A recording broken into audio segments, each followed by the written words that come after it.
this gigantic building that's coming up is part of God's end time agenda. For many people today, the word church is a building. That's why people will spend a lot of money to build a physical building and call it church. Meanwhile, God has never lived there. Why are you looking at me like that? Don't break the table. Not only break, I will burn it to ashes. He doesn't live in buildings. Let's see what God is doing with the Ark project. It's the largest church sanctuary facility on the earth today, sir. For the first 1,000 years of the church, go and study church history. There was no building called church. For the first 1,000 years of church. So buildings called church are our innovations. This is a tabernacle of rescue after the order of the Ark of Noah, to preserve the generation of believers. From the book of Acts right to 1,000 years of the church of Jesus on earth, nobody owned a building called church. They went to the synagogues, they went to the temple, which were public spaces like town hall. Like town hall. They met there on Saturdays, and after that they left.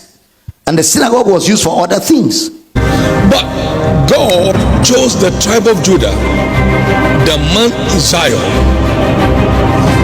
which he loved. What did he do there? And he built his sanctuary like the earth, which he has established forever.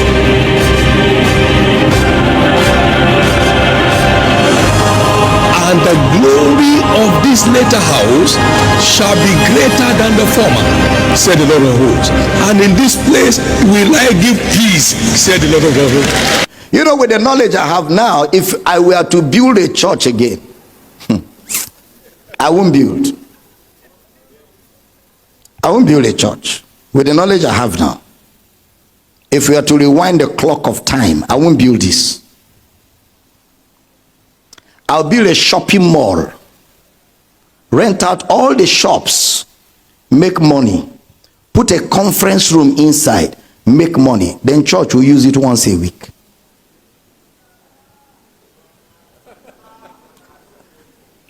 If I was to reverse the clock of time, because this building is a waste, we only gather here on Sunday.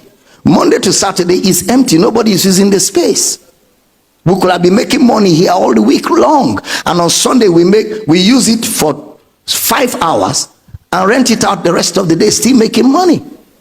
And then we use the money for television broadcast. We use the money for radio broadcast to push the message to the people that Jesus wants to live inside, because he's not living here.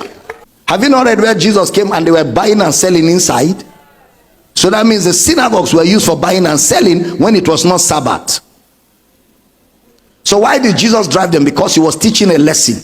He drove them to say, look, a place called the church is not a place for merchandise.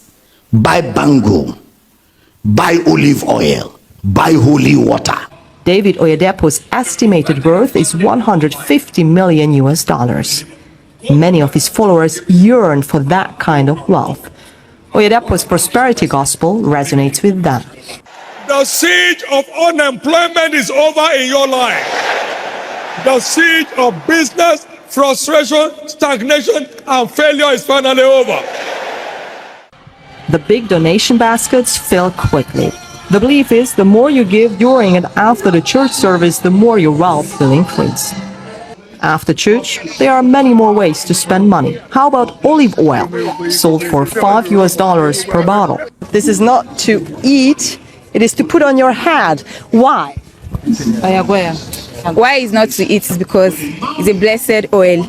Like, it is not like the normal random oil we use for cooking or for anything. But once you believe and you use the oil, it will work for you. It cures sicknesses, it cures barrenness, it cures anything. People have been healed from HIV by using just this oil. Pentecostal churches compete for members. Each promises economic salvation, a solution, and people want to believe in them, especially in times of hardship. Dr. Gabriel, is it not me and you that went to Uganda? They told us that their church is selling holy tomatoes, holy rice. If you buy any rice in that town that is not from that church, it's not holy. So everybody is buying holy rice in bags, holy tomatoes in bags. Business center in Uganda. My house shall be called a house of prayer for all nations, but you have turned it into a den of thieves, a place of merchandise. I'm teaching good.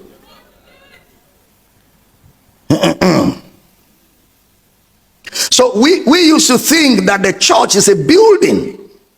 So somewhere in your mind, you may not really know what the ecclesia is. And you know, most of us, what we have are the things we used to know.